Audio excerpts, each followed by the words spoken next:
mild basis. Rolling. And now we're going to show you ab and glute activation complex, which will be composed of 5 double kettlebell cleans, 5 double kettlebell squats, a 15-second rack hold, and Coach Jay's favorite movement on the aero sling, which is called the following. So Dr. Giselle will demonstrate it for us, and then Jay will talk about it while the movement is being demonstrated. Jay, floor is yours.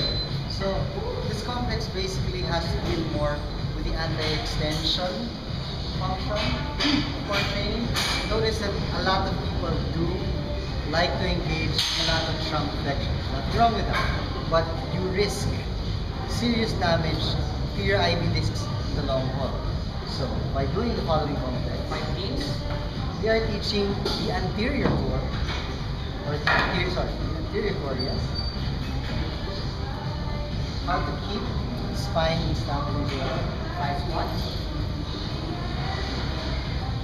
As you can see, the anterior core is now trying very hard not to go for this extensive.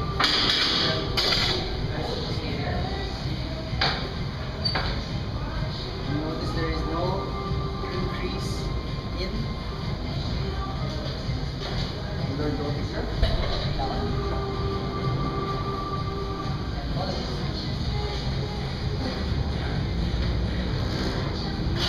It's one surefire way to minimize the incidence of herniated IV discs.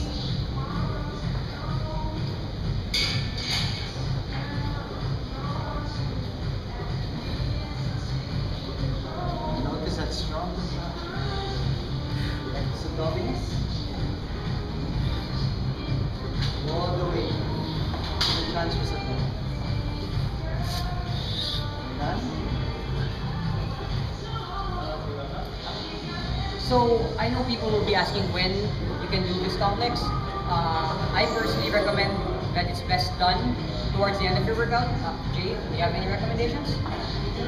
My recommendation is, if you have issues with overly tilted pelvis or anteriorly tilted pelvis, I would put these first in your program.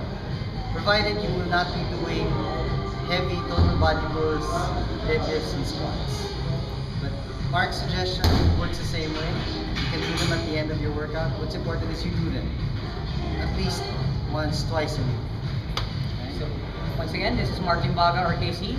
And Jay Lopez, CBS, CPT, PS, CKTI. And Dr. Giselle Estrada. Thanks for watching.